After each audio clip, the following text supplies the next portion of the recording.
दोस्तों आज हम देखने जा रहे हैं services with dependency injection in Drupal 8 और ड्रूपल 9। ठीक है। ड्रूपल 8 में एक नया कंसेप्ट आया है सर्विसेज का। ठीक है। तो सर्विसेज और सर्विस, कुछ ड्रूपल की सर्विसेज है जो ड्रूपल ने बना के दी है, उन सर्विसेज को हम डिपेंडेंसी इंजेक्शन के माध्यम से इंजेक्ट करवाते हैं हमारे कस्टम मॉड्यूल के अंदर। और उस जो सर्विस है उसका हम लोग, जैसे कि एग्जांपल के लिए हमको मान लो कि करंट यूजर का डेटा चाहिए, तो करंट यूजर ड्रूपल की एक सर्विसेज है, तो उस सर्विस को हम यहाँ पे इंजेक्ट करवा के हमको जो डेटा चाहिए वो हम ले सकते हैं। तो सर्विस इंजेक्ट करना, सर्विस बनाना, हम क्या करेंगे इसमें, इस पूरे कंसेप्ट को समझने के लिए हम हमारी खुद की एक कस्टम सर्विस बनाएंगे। ठीक है। और उस सर्विस को हम यूज करेंगे डेटाबेस इंसर्ट करने के लिए और डेटाबेस को फेच करने के लिए। ठीक है। उसमें हम लोग ये भी समझेंगे कि हम जो कस्टम सर्विस बना रहे हैं वो सर्विस अगर किसी और ड्रूपल की प्री डिफाइंड सर्विस पर डिपेंडेंट है तो उसको कैसे करना है। तो ये सर्विस और डिपेंडेंसी इंजेक्शन के पूरे कंसेप्ट को समझने के लिए हम लोग बनाएंगे एक मॉड्यूल। ठीक है। हम लोग एक नया मॉड्यूल बनाएंगे जिसका नाम होगा डिपेंडेंसी इंजेक्शन सर्विसेज। ये हम लोग एक मॉड्यूल बनाएंगे और इस मॉड्यूल में हम लोग क्या करेंगे, फर्स्ट पॉइंट हम लोग क्या करेंगे, हम लोग एक डेटाबेस टेबल क्रिएट करेंगे। ठीक है। डेटाबेस टेबल हम लोग क्रिएट करेंगे मॉड्यूल के थ्रू। डेटाबेस टेबल पहले तो हम सबसे पहले एक डेटाबेस बनाएंगे, डेटाबेस टेबल क्रिएट करेंगे मॉड्यूल से। ठीक है। फिर जब हमारा डेटाबेस बन जाएगा, है ना, तो फिर हम क्या करेंगे, एक सर्विस बनाएंगे जो कि हमारी कस्टम सर्विस होगी। और इस सर्विस के माध्यम से हम डेटा को फेच करेंगे और डेटा को इंसर्ट करेंगे। ठीक है। अभी हमने जो इंसर्ट किया डेटा, है ना, वो कैसे किया था, हम लोगों ने ग्लोबल सर्विस का यूज किया था, मतलब। लेकिन अभी हम क्या करेंगे, हमारी एक सर्विस बनाएंगे और हमारी इस सर्विस को हम डिपेंडेंट करवाएंगे डिपेंडेंसी इंजेक्शन के थ्रू, डेटाबेस सर्विस जो ड्रूपल की है उसके थ्रू। और हम लोग इस सर्विस के माध्यम से डेटा इंसर्ट करना और डेटा फेच करना, टेम्पलेट बनाना, सारे ऑपरेशन जो है वो हम हमारी खुद की सर्विस के माध्यम से करेंगे। तो डेटाबेस टेबल हमारा बन गया, उसके बाद में सर्विस हम लोगों ने सर्विस बनाई। ठीक है। सर्विस बनाने के बाद में हम क्या करेंगे, फॉर्म बनाएंगे। ठीक है। और इस फॉर्म को जब कोई यूजर सबमिट करेगा तो हमारी सर्विस के थ्रू वो डेटा जो है डेटाबेस में इंसर्ट हो जाएगा, जो टेबल हमने बनाया था उसमें इंसर्ट हो जाएगा। ठीक है। अब फॉर्म बन गया। फॉर्म के बाद हम लोग एक ब्लॉग बनाएंगे, है ना, और इस ब्लॉग में हम वो डेटा जो हमने डेटाबेस में इंसर्ट किया था उस डेटा को हम यहाँ पे शो करवाएंगे। तो इस तरीके से 4 स्टेप के अंदर ये पूरा मॉड्यूल चलेगा हमारा। ठीक है। और ये मॉड्यूल इसलिए भी बहुत महत्वपूर्ण है क्योंकि हम लोगों ने पुराने जो कंसेप्ट पढ़े हैं डिपेंडेंसी इंजेक्शन के, टेम्पलेट के, डेटा को इंसर्ट करना, डेटा को फेच करना, फॉर्म बनाना, ब्लॉग बनाना, है ना, तो इन सब चीजों का यूज हम इस पूरे मॉड्यूल में करेंगे। तो ये मॉड्यूल बहुत इंटरेस्टिंग होने वाला है। इसमें हम लोग खुद की सर्विस बनाना भी सीखेंगे और जो पुराने कंसेप्ट हमने पढ़े हैं उनको भी हम लोग इम्प्लीमेंट करेंगे। तो चलिए स्टार्ट करते हैं। अब मैं ओपन करता हूं कोड एडिटर और हम लोग मॉड्यूल की शुरुआत करते हैं।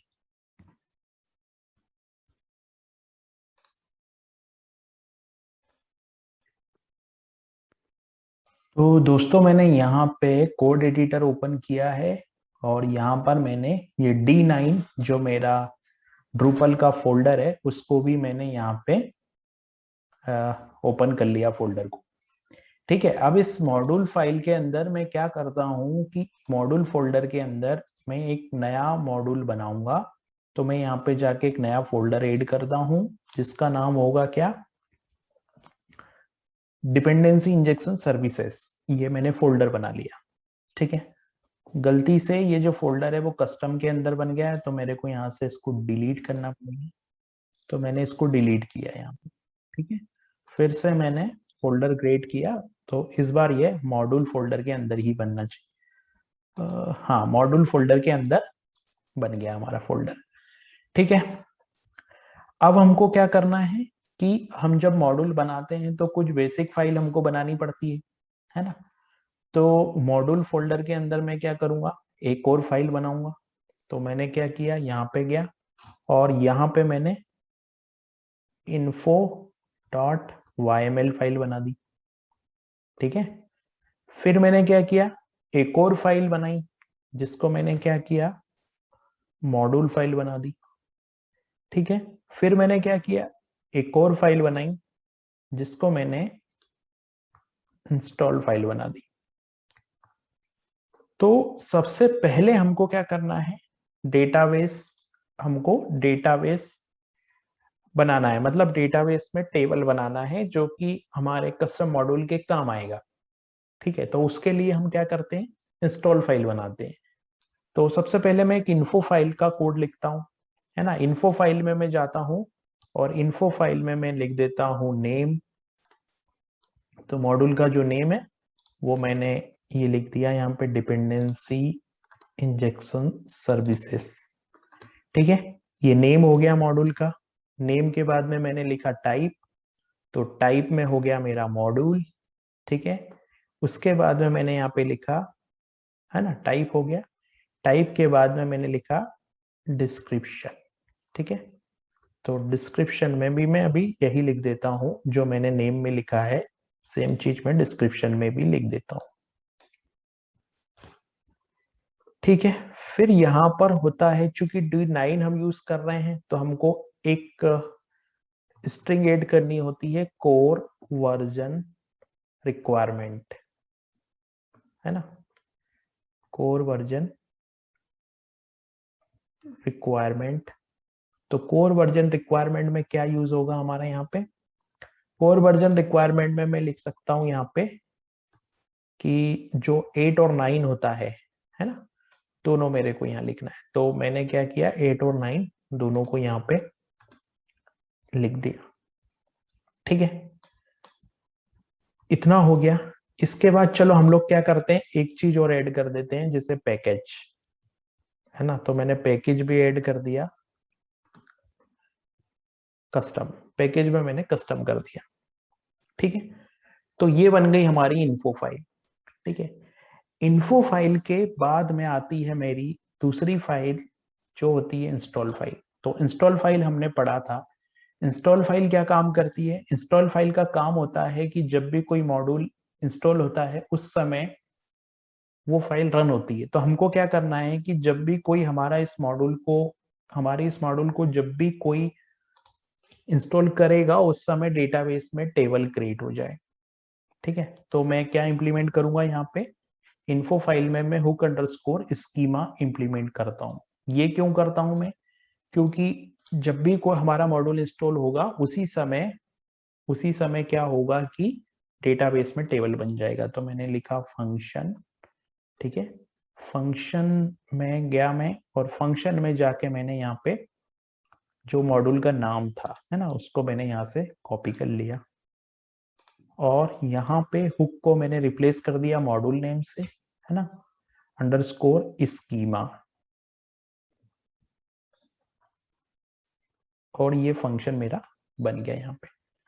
ठीक है, अब इस फंक्शन को बनने के बाद मुझे क्या करना है, इस फंक्शन के अंदर मेरे को कुछ, मतलब मैंने इस फाइल को बना के रखा है कि क्या क्या करना है। तो मेरे को डेटाबेस में फील्ड बनानी, डेटाबेस में मेरे को क्या करना है, फील्ड बनाना है। तो मैं क्या करता हूँ, डेटाबेस में फील्ड बनाता हूँ, है ना। तो डेटाबेस में फील्ड बनाने के लिए मैं लेता हूँ डॉलर और एक वेरिएबल लेता हूँ मैं स्कीमा, और यहाँ पे मैं टेबल का नाम ले लेता हूँ कस्टम फॉर्म। ये इस नाम से डेटाबेस में हमारा क्या बनेगा, एक टेबल बनेगा, इस नाम से एक टेबल बन जाएगा डेटाबेस में। और फिर क्या होगा, यहाँ पे एक वेरिएबल आ जाएगा अरे। ठीक है, अब इस अरे के अंदर हमको फील्ड बनानी है सारी। ये जो अरे मैंने बनाया है, इस अरे के अंदर हमको फील्ड बनानी है। तो जैसे फील्ड का एक अरे बनेगा, है ना, फील्ड का एक अरे बनेगा और उस फील्ड के अरे में फिर सारे फील्ड बन जाएंगे। ठीक है, तो मैंने क्या किया यहाँ पे, ये एक अरे बना दिया। ठीक है, अब इस अरे के बनने के बाद मुझे एक अरे और बनाना है इसके अंदर, तो मैंने यहाँ पे एक अरे और बनाया फील्ड्स।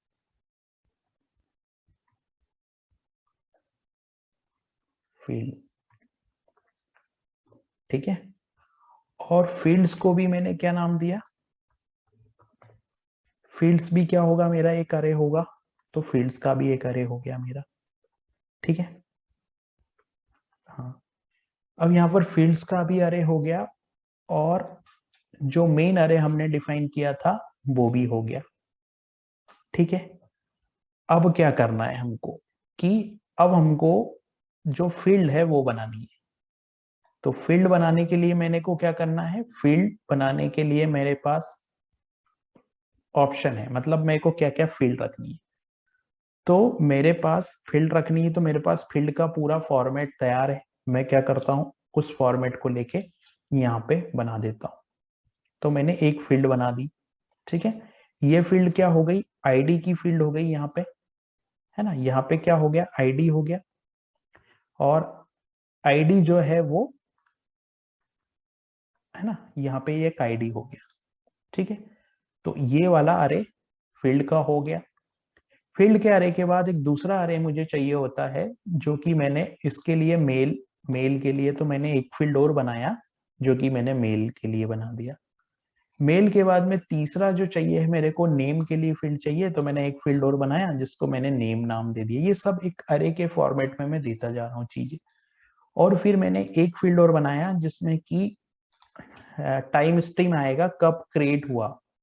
ठीक है, तो वो मैंने दे दिया। उसके बाद में ये अरे हुआ मेरा, और फिर ये फील्ड अरे है मेरा। तो यहां पे मैंने क्या किया, फील्ड अरे को भी बंद किया। ये अरे बंद हुआ, फील्ड अरे बंद हुआ मेरा, है ना। उसके बाद में मैं क्या करता हूं, जो आईडी है मेरी, उस आईडी को मैं प्राइमरी की बना देता हूं। तो आईडी को मैंने प्राइमरी की बना दिया यहाँ पे। और फिर मैंने क्या किया, जो मेरा मेन अरे था उसको बंद कर दिया यहाँ पे। ठीक है, तो इस तरीके से ये आप देख रहे हैं, ये वाला जो मेन अरे है ये यहाँ पे चालू हुआ, और यहाँ पे मेन अरे बंद हो गया। फिर यहाँ पे फील्ड का अरे स्टार्ट हुआ, और फील्ड का अरे यहाँ बंद हो गया, और फील्ड के अंदर फिर बाकी सारे अरे है। और फिर मैं यहाँ पे क्या कर दूंगा, ये हो जाने के बाद मैं यहाँ से रिटर्न कर दूंगा, रिटर्न डॉलर स्कीमा। ठीक है, इसको मैंने यहाँ से रिटर्न कर दिया। तो ये इम्प्लीमेंट, ये पूरा मेरा टेबल का स्ट्रक्चर बन गया, है ना, टेबल का स्ट्रक्चर बन गया। अब मुझे क्या करना है, मॉड्यूल फाइल भी बन गई है, टेबल का इन्फो फाइल बन गई है, मॉड्यूल फाइल बन गई है, और टेबल का स्ट्रक्चर बन गया।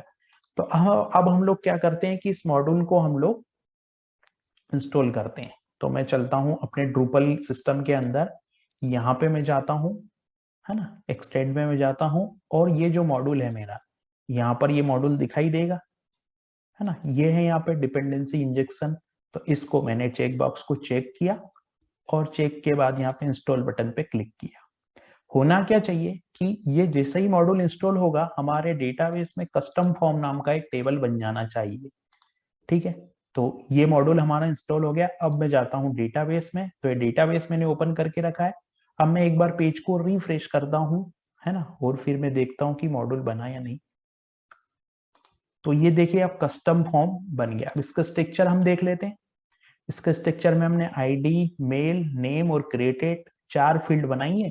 तो देखिए ये यहाँ पे है ना, फील्ड एक, पहला फील्ड आईडी, मेल, नेम और क्रिएटेड, ये 4 फील्ड हो गई। तो इस तरीके से हमारा पहला स्टेप जो था वो कंप्लीट हो गया, हमारा टेबल बन चुका है। ठीक है, अब हम करते हैं नेक्स्ट स्टेप की शुरुआत। तो नेक्स्ट स्टेप में हम लोगों को क्या देखना है, हम लोगों को नेक्स्ट स्टेप में मॉड्यूल बनाना है, सर्विस बनानी। तो अभी हम देखेंगे सर्विस कैसे बनाते हैं। ठीक है, तो सर्विस बनाने के लिए क्या करते हैं अपन, वो हम अब सर्विस पे जाएंगे। स्टेप 1 हमारा कंप्लीट हुआ, स्टेप 2 हम सर्विस बनाने की शुरुआत कर रहे हैं।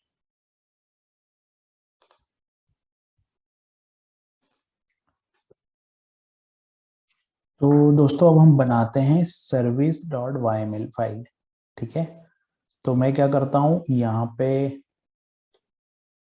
फोल्डर में जाता हूं और एक और नई फाइल क्रिएट करता हूं। ठीक है, तो मैंने क्या किया, नई फाइल क्रिएट की, डॉट, इसको क्या बोलना पड़ेगा मुझे, सर्विसेज डॉट YML। ठीक है, ये फाइल बन गई मेरी। अब इस फाइल का क्या स्ट्रक्चर होगा, तो इस फाइल का स्ट्रक्चर ऐसा होता है, यहाँ पे आपको लिखना पड़ेगा सर्विसेज। सबसे पहला जो स्ट्रिंग होता है वो होता है सर्विसेज, उसके बाद की डबल स्पेस, फिर यहाँ पे आता है मॉड्यूल का नाम, और मॉड्यूल के नाम आने के बाद में यहाँ पे आपकी सर्विस का नाम, तो मैं लिख रहा हूं यहाँ पे सर्विस का नाम डीवी इंसर्ट। ठीक है, ये सर्विस का नाम हो गया। सर्विस का नाम हो गया, इसके बाद में आपको क्लास का नाम देना होता है, तो क्लास करके लिखा मैंने, और क्लास के बाद में यहाँ पे लिखना होता है मुझे ड्रूपल। ड्रूपल के बाद में यहाँ पे आएगा मेरे मॉड्यूल का नाम, मॉड्यूल के नेम के बाद में मैं क्या करता हूँ, एक और फोल्डर बनाता हूँ, यहाँ पे सर्विसेज करके एक फोल्डर और बना लेता हूँ मैं, सर्विसेज। और सर्विसेज के बाद में मैं एक क्लास बनाता हूँ जिसको मैं नाम दे देता हूँ डीबी इंसर्ट। ठीक है, ये हो गया क्लास मेरी। अब क्या होगा कि ये जो हमारी सर्विस है ना, ये सर्विस क्या करेगी, डेटाबेस ऑपरेशन करेगी। तो डेटाबेस ऑपरेशन करने के लिए हमको डेटाबेस कनेक्शन की जरूरत होगी, है ना, डेटाबेस ऑपरेशन की जरूरत होगी, DB query, insert query, select query चलाने के लिए। तो उसके लिए हमको क्या करना पड़ेगा, यहाँ पे डिपेंडेंसी इंजेक्ट करवानी पड़ेगी, ड्रूपल की जो डेटाबेस सर्विस है वो हमको यहाँ पे इंजेक्ट करनी पड़ेगी। ठीक है, तो उसको इंजेक्ट करने का तरीका होता है, आर्ग्यूमेंट्स लिखना होता है हमको। तो मैंने लिखा आर्ग्यूमेंट्स। आर्ग्यूमेंट्स लिखने के बाद यहाँ पे सिंगल कोट के अंदर लगाना होता है @ और यहाँ पे हमको सर्विस का नाम, जो कि मैंने लिख दिया डेटाबेस। ठीक है, तो ये सर्विसेज डॉट YML फाइल मेरी बन के तैयार हो गई। अब क्या करना पड़ेगा मेरे को, कि यहाँ पे सर्विसेज डॉट YML फाइल बन गई। अब सर्विसेज डॉट YML फाइल का एक फोल्डर बनाना पड़ेगा मेरे को यहाँ पे SRC के अंदर। तो मैं क्या करता हूँ, एक SRC फोल्डर बना लेता हूँ। तो मैंने एक SRC फोल्डर बनाया। SRC फोल्डर के अंदर मैं क्या करता हूँ, एक और फोल्डर बनाता हूँ जो कि सर्विसेज के लिए होगा। ठीक है, फिर क्या करता हूँ, एक और फोल्डर बनाता हूँ जो किस लिए होगा, फॉर्म के लिए होगा, क्योंकि मेरे को अब फॉर्म बनाना है। तो ये जो फोल्डर है फॉर्म वाला, ये गलती से यहाँ पे बन गया है, तो मेरे को इसको डिलीट करना। तो मैंने क्या किया, इसको डिलीट किया और SRC के अंदर मेरे को ये फोल्डर बनाना है ना। तो SRC के अंदर मैंने एक और फोल्डर बना दिया, फॉर्म। ठीक है, तो SRC के अंदर फॉर्म फोल्डर हो गया और सर्विसेज फोल्डर हो गया। अब अपन क्या करेंगे, सर्विसेज के अंदर एक क्लास बनाऊंगा मैं db insert dot php। तो सर्विसेज के अंदर में गया, यहाँ पे मैंने एक और फाइल बनाई db insert dot php। ठीक है, अब मुझे इसमें लिखना है कोड। ठीक है, ये मेरी सर्विस हो जाएगी, और मेरी सर्विस का जो कोड है वो इस क्लास में होगा, और मेरी ये जो सर्विस है वो डिपेंडेंट होगी ड्रूपल की डेटाबेस सर्विस पे। तो अब हम लोग सर्विस का कोड लिखना स्टार्ट करते हैं, जो कि db insert dot php file में होगा।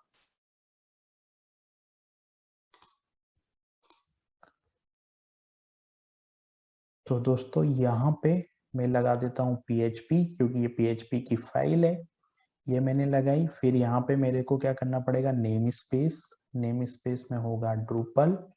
ड्रूपल के बाद में यहाँ पे जो होगा नेम स्पेस में, वो क्या होगा, मॉड्यूल का नाम। तो मैं मॉड्यूल का नाम यहाँ से ले लेता हूँ, मैंने मॉड्यूल नेम ले लिया। ठीक है, तो यहाँ पे मॉड्यूल नेम हो गया। मॉड्यूल नेम के बाद में आएगा, मॉड्यूल नेम के बाद में आता है फोल्डर का नेम, जो कि SRC के अंदर है, सर्विसेज। तो ये मैंने फोल्डर का नेम ले लिया, और इस सर्विसेज के अंदर मेरी क्लास है, तो मेरे को ये नेम स्पेस मैंने लगा दिया। ठीक है, अब नेम स्पेस लगाने के बाद में मैं क्या करूंगा, कि कुछ ट्यूपल की सर्विसेज हम लोगों को चाहिए, जैसे कनेक्शन के लिए। तो मैं क्या करूंगा, यूज, यहाँ पे मैं लगाऊंगा ड्रूपल। ड्रूपल के बाद में कोर, कोर के बाद में जो सर्विस, डेटाबेस, और डेटाबेस के बाद में एक इंटरफेस होता है जो कि होगा मेरा कनेक्शन। ठीक, ये हो गया, यहाँ तक पूरा कोड हो गया। इसके बाद में मैं क्या करता हूँ, क्लास बना लेता हूँ। तो मैंने क्या किया, क्लास बनाई यहाँ पे क्लास, और वो क्लास हो गई मेरी डीबी इंसर्ट, ये क्लास बना ली मैंने। ठीक है, इस क्लास के बाद में मुझे क्या करना पड़ेगा, है ना, इस क्लास के बाद में मेरे को डेटाबेस कनेक्शन करना है ना। तो मेरे को प्रोटेक्टेड और डॉलर डेटाबेस का मैं यहाँ पे ऑब्जेक्ट बना लेता हूँ। तो मैंने यहाँ पे प्रोटेक्टेड डेटाबेस ऑब्जेक्ट बना लिया। फिर मैंने यहाँ पे पब्लिक फंक्शन बनाया, और ये फंक्शन क्या करेगा, यहाँ पे ये कंस्ट्रक्टर फंक्शन होगा, है ना, पब्लिक, और यहाँ पर जो फंक्शन होगा वो क्या होगा, कंस्ट्रक्टर होगा, CONSTRUCT, कंस्ट्रक्टर फंक्शन होगा। और यहाँ पे हम लोग क्या कर रहे हैं, डिपेंडेंसी इंजेक्ट करवा रहे हैं, मतलब इनिशियलाइज कर रहे हैं डेटाबेस को। तो क्या करेंगे हम लोग, यहाँ पे हम लोग पास करेंगे एक ऑब्जेक्ट डॉलर डेटाबेस, ये ऑब्जेक्ट पास किया। फिर हम लोग यहाँ पे क्या करेंगे, यहाँ पर हम लोग ऐसा करेंगे डॉलर दिस एरो डेटाबेस, है ना, dollar this arrow database is equal to database is equal to क्या करना पड़ेगा मेरे को, dollar this arrow database is equal to dollar database, sorry ये डेटाबेस यहाँ पे हो गया। ठीक है, तो यहाँ पे इस तरीके से हम लोगों ने ये कंस्ट्रक्टर बना दिया एक। ठीक है, अब हमको क्या करना पड़ेगा, अब मैं यहाँ पे कुछ सेटर और गेटर मेथड बनाता हूँ, क्योंकि हम लोग इस सर्विस के थ्रू क्या करेंगे, हम लोगों को डेटा जो है वो लेना है यहाँ से। ठीक है, तो मैं क्या करता हूँ, सेट डेटा फंक्शन डिफाइन करता हूँ यहाँ पे। ठीक है, तो मैंने क्या किया, सेट डेटा फंक्शन के लिए, सेट डेटा फंक्शन डिफाइन करने के लिए मैंने लिखा यहाँ पे पब्लिक, है ना, फंक्शन, और पब्लिक फंक्शन में मैंने लिख दिया सेट डेटा। ठीक है, सेट डेटा लिख दिया। अब यहाँ पर सेट डेटा में क्या करेंगे हम लोग, कि जो सेट डेटा फंक्शन होगा उसमें क्या होगा, कि जो ऑब्जेक्ट आएगा ना, यहाँ पे जो फॉर्म का डेटा आएगा उसको मैं यहाँ ले दूंगा फॉर्म स्टेट। ठीक है, तो ये फॉर्म का डेटा यहाँ पे आ गया मेरा सेट डेटा फंक्शन में। और फिर मैं एक और फंक्शन डिफाइन करता हूं, है ना, जिसको मैं क्या बोल दूंगा यहाँ पे, गेट डेटा फंक्शन। तो ये गेट डेटा फंक्शन हो गया मेरा। ठीक है, अब गेट डेटा फंक्शन हो गया, यहाँ पे क्या आया, पब्लिक, हाँ, पब्लिक के बाद में यहाँ पे आएगा क्या, गेट डेटा फंक्शन। अभी गेट डेटा में हम लोगों को कोई आर्गुमेंट पास करने की जरूरत नहीं है, तो यहाँ पे हमको फंक्शन कीवर्ड लगाना है, तो ये फंक्शन लगा दिया मैंने। ठीक है, अभी सेट डेटा फंक्शन हो गया, गेट डेटा फंक्शन हो गया। ठीक है, अब क्या करना है मेरे को, कि इनकी डेफिनेशन बनानी है, मतलब इनकी बॉडी बनानी है। तो मैं क्या करता हूँ, सबसे पहले मैंने क्या किया, सेट डेटा फंक्शन में मैं गया। सेट डेटा फंक्शन में मैं क्या करूंगा, कि मेरे को एक इंसर्ट फंक्शन यहाँ चलाना पड़ेगा, है ना। तो मैं क्या करता हूँ, सेट डेटा फंक्शन में जाता हूँ, और यहाँ डॉलर दिस एरो डेटाबेस, है ना, ये कौन सा डेटाबेस है, ये ऑब्जेक्ट है डेटाबेस। ठीक है, dollar this arrow database arrow insert, और यहाँ आएगा मेरे टेबल का नाम जो कि मैंने लिया था कस्टम फॉर्म। ठीक है, कस्टम फॉर्म, तो ये कस्टम फॉर्म आ गया मेरे टेबल का नाम। ठीक है, इतना होने के बाद क्या होगा, यहाँ पे इसका होने के बाद मेरे को एक अरे बनाना होगा, और वो अरे क्या करेगा, यहाँ पे फील्ड का अरे होगा। तो मैं क्या करता हूँ, यहाँ पे फील्ड का एक अरे बना दिया मैंने। ठीक है, ये एक फील्ड का अरे हो जाएगा मेरे पास, और इस अरे के अंदर एक और अरे के फॉर्मेट में जो है वो फील्ड पूरी मैं दे देता हूँ। ठीक है, तो ये अरे हो गया मेरा, है ना। ये अरे के अंदर मेरे को क्या करना है, फील्ड के नाम देने हैं। तो मैं देता हूं मेल, एक फील्ड का नाम है मेरा मेल। तो मेल को क्या डेटा कैसे मिलेगा मेल का मेरे को, form, form underscore state, form underscore state, और फॉर्म अंडरस्कोर स्टेट के बाद में क्या होगा यहाँ पे, arrow get value, get value, और यहाँ पे आ जाएगा मेल। ठीक है, ये गेट वैल्यू और मेल, और यहाँ पे आ जाएगा सेमी कॉलम। सेम चीज मैं कॉपी करता हूं और यहाँ पे मैं पेस्ट कर देता हूं, और यहाँ पे मैं कर देता हूं नेम। ठीक है, ये दो फील्ड का डेटा ही मुझे इंसर्ट करवाना है, और एक और फील्ड है मेरा क्रिएटेड। तो क्रिएटेड के लिए मैं क्या करता हूं, ये कर देता हूं, ये क्रिएटेड का फील्ड हो गया मेरा। ठीक है, अब यहाँ पे मेरे को क्या करना है कि यहाँ पे मेरे को क्या करना है, ये क्रिएटेड हो गया, और क्रिएटेड के बाद में यहाँ पे मेरे को एग्जीक्यूट करना है फंक्शन। ठीक है, तो ये हो गया कोड हमारा सेट डेटा का। अभी हमने क्या करा, हमारी खुद की सर्विस की डेफिनेशन हम लिख रहे हैं। हमारी सर्विस दो काम कर रही है, डेटा को सेट करना और डेटा को गेट करना। तो अभी हमने जो सर्विस के थ्रू कोड लिखा है वो सिर्फ सेट डेटा का लिखा है। अब हमको दूसरा कोड लिखना है, वो गेट डेटा का लिखना है। तो हम लोग क्या करते हैं, गेट डेटा का कोड लिखते हैं यहाँ पे। तो ये मैंने कोड कॉपी कर रखा है, मैं यहाँ पे टाइम बचाने के लिए पेस्ट कर देता हूँ। ठीक है, अभी गेट डेटा में हमने क्या किया, है ना, कुछ एरर आया है यहाँ पे,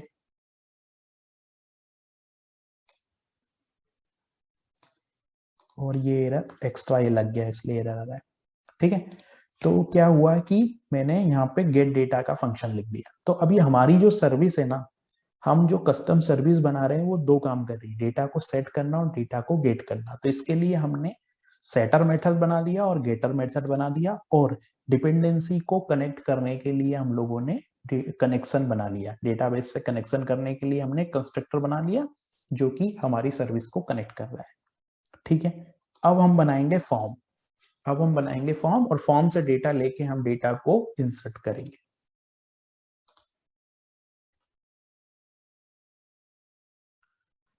दोस्तों अब हमको फॉर्म बनाना है, तो मैंने फॉर्म फोल्डर बना रखा है ना, फॉर्म फोल्डर बना रखा है। और ये services.yml फाइल में थोड़ा सा एरर हो गया था। हम लोगों ने क्या किया था कि यहाँ पे डबल स्पेस नहीं लगाया था, तो मैंने इस services.yml फाइल को यहाँ पे करेक्ट कर दिया है। ठीक है, अब हम चलते हैं फॉर्म की तरफ। तो मैं क्या करता हूँ कि पुराना जो फॉर्म हमने बनाया था उसी का कोड यहाँ पे मैं कॉपी कर रहा हूँ। ठीक है, तो मैंने क्या किया, यहाँ पे जाके कॉपी मॉड्यूल डिपेंडेंसी इंजेक्शन। ठीक है, ये मैंने कोड यहाँ पे जो है कॉपी कर लिया फॉर्म के अंदर, custom form dot php file. ठीक है, तो अब अपन इस फॉर्म को समझ लेते हैं कि फॉर्म कैसे चल रहा है बेसिकली। तो custom form dot php file में क्या हो रहा है, यहाँ पे हम लोगों ने नॉर्मल फॉर्म बनाया, तो यहाँ पे नेम स्पेस हमने ऐड कर दिया, फॉर्म फोल्डर तक का जो पाथ होता है वो। उसके बाद में मैंने क्या किया, यहाँ पे Drupal core form form base, और यहाँ पे Drupal core form form interface ये ले लिया। फिर इसके बाद में मैंने क्या, फॉर्म आईडी बना ली यहाँ पे। ठीक है, और फॉर्म आईडी बनाने के बाद में ये यहाँ पे फॉर्म बना लिया मैंने। ठीक है, अब हम लोग इस फॉर्म का कैसे यूज कर रहे हैं वो हमको देखना है। तो हमको क्या करना है, फॉर्म सबमिट होने पे डेटा को डेटाबेस में भेजना है। ठीक है, तो इसके लिए मैंने क्या किया, अब ये काम हम ड्रूपल की सर्विस से नहीं करेंगे, ये काम हमने जो कस्टम सर्विसेज बनाई है ना, हम उसके थ्रू करेंगे। तो मैं क्या कर रहा हूँ, यहाँ पे आप देखोगे मैंने एक प्रोटेक्टेड डेटा लोड करके एक फंक्शन बनाया, मतलब ऑब्जेक्ट बनाया एक। और यहाँ पे कंस्ट्रक्टर के थ्रू मैंने क्या किया, मेरी जो सर्विस मैंने बनाई है, ये सर्विस मैंने बनाई थी यहाँ पे डिपेंडेंट, इस सर्विस को मैंने लोड करवा लिया। तो अभी डेटा जो लोड डेटा है इसके अंदर क्या होगा, हमारा ये सर्विस का ऑब्जेक्ट आ जाएगा। ये सर्विस का ऑब्जेक्ट आ गया हमारा यहाँ पे। ऑब्जेक्ट आने के बाद जब फॉर्म कोई सबमिट करता है तो फॉर्म सबमिट करेगा तो क्या करेगा, इस ऑब्जेक्ट से मैं जो सेट डेटा फंक्शन मैंने बनाया था हमारी सर्विस में उसको मैंने कॉल किया और सेट डेटा फंक्शन में मैंने यहाँ पे ये फॉर्म स्टेट पास कर दिया और यहाँ पर ये मैसेज प्रिंट कर दिया। ठीक है, अब मैं क्या करता हूँ, मैं एक राउटिंग फाइल जो है वो बनाता हूँ। तो राउटिंग फाइल मैंने बनाई, इस राउटिंग फाइल में मैंने यहाँ पे ये राउटिंग यूआरएल बनाया और अब मैं क्या करता हूँ, यहाँ पे जाके देखते हैं कि ये फॉर्म एक्सेस हो रहा है कि नहीं। ठीक है, तो मैंने क्लिक किया फॉर्म के ऊपर तो देख रहे हो ये फॉर्म यहाँ पे आ गया। ठीक है, अब अगर मान लो मैंने यहाँ पे फॉर्म में डेटा सबमिट किया ऐसे एडमिन और यहाँ पे मैंने atul@gmail.com, अब इस बटन पे मैंने क्लिक किया। ठीक है, तो रिकॉर्ड हैज बीन सेव्ड, मतलब ये जो डेटा है मेरा ये सेव हो गया यहाँ से, रिकॉर्ड हैज बीन सेव्ड। अब मेरे को क्या करना पड़ेगा, चेक कर रहा हूं मैं कि डेटा सेव हुआ या नहीं हुआ। तो वो कैसे चेक होगा कि जो सर्विसेज बनाई है ना मैंने, इसमें मेरा कस्टम मॉड्यूल टेबल का नाम है ना, टेबल का नाम है।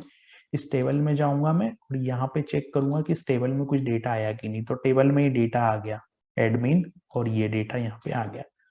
तो इस तरीके से हमने हमारी सर्विस के थ्रू डेटा को क्या करवाया, डेटाबेस में सेव करवाया। ठीक है, अब हमको क्या करना है, इस डेटा को रिट्रीव करना है। जो डेटा अभी हमने सेव किया था ना वो डेटा को हमको रिट्रीव करना है। तो उसके लिए मैंने क्या किया, ये प्लगइन एक फोल्डर बनाया, ब्लॉग बनाया, ब्लॉग के अंदर मैंने कस्टम ब्लॉग डॉट पीएचपी बनाया। अभी कस्टम ब्लॉग डॉट पीएचपी में मैंने क्या, ब्लॉग बनाने का कोड लिखा, यहाँ पे नेम स्पेस ऐड करवाया, यहाँ पे जो ब्लॉग बनाने के लिए जो यूज स्टेटमेंट होते हैं वो मैंने यहाँ पे ऐड करवा दिए। ठीक है, ये ऐड करवाने के बाद मैंने क्या किया, यहाँ पे जो डेटा है ना, यहाँ पे फिर से मैंने मेरी सर्विस लोड करवाई जो मैंने कस्टम सर्विस बनाई और इस बार मैंने गेट डेटा को यहाँ पे कॉल करवाया। गेट डेटा फंक्शन कॉल होने के बाद मैंने क्या किया, यहाँ पे टेम्पलेट को पास किया क्योंकि मैंने यहाँ टेम्पलेट बनाई थी, है ना। अब पहले हम देख चुके हैं कि मैंने टेम्पलेट कैसे बनाते हैं हम लोग। तो हमने क्या किया, यहाँ पे जो टेम्पलेट बनाई है ना, तो टेम्पलेट के लिए मैंने मॉड्यूल फाइल में एक कोड लिखा है, ये है। यहाँ पे हुक अंडरस्कोर थीम यूज किया है हमने और यहाँ पे टेम्पलेट बनाई और टेम्पलेट का पूरा डेटा जो है वो डेटा वेरिएबल में हम लोगों ने पास कर दिया। तो ये सर्विसेज हो गई, है ना। सर्विसेज के अंदर ब्लॉक, अभी यहाँ पे आप देख रहे हो कि ये डेटा में पूरा डेटा है जो कि इस टेम्पलेट में पास हो गया और ये रिजल्ट कहाँ पे दिखेगा, ये ब्लॉक के अंदर दिखेगा। तो ब्लॉक क्या है, सर्विस डिपेंडेंसी इंजेक्शन। तो इसको चेक करने के लिए मैं क्या करता हूँ, स्ट्रक्चर में जाता हूँ, स्ट्रक्चर में गया मैं, स्ट्रक्चर में जाने के बाद मैं ब्लॉक लेआउट में जाऊंगा। ठीक है, ब्लॉक लेआउट में जाने के बाद में यहाँ पे साइड बार फर्स्ट में जाता हूँ मैं, यहाँ पे जाता हूँ साइड बार फर्स्ट, है ना। और यहाँ पे देख रहे हो सर्विस डिपेंडेंसी इंजेक्शन, ये थोड़ा सा गलत हो गई स्पेलिंग, इंजेक्शन, यहाँ पे मैंने क्लिक किया इसको। ठीक है, क्लिक करने के बाद यहाँ पे मैंने सेव किया। अब इसके अंदर क्या होगा, इस ब्लॉक के अंदर वो डेटा आएगा, है ना, ब्लॉक के अंदर वो डेटा आएगा जो कि डेटाबेस में हम लोगों ने सेव किया है। ठीक है, यहाँ गया मैं, रिफ्रेश किया मैंने पेज को, तो देखो ये gmail.com आ गया है। अब अगर मान लो मैंने यहाँ पे कोई और इंसर्ट किया डेटा, ठीक है, कोई और डेटा इंसर्ट किया मैंने, रजिस्टर्ड किया और फिर से मैंने इसको रिफ्रेश किया पेज को,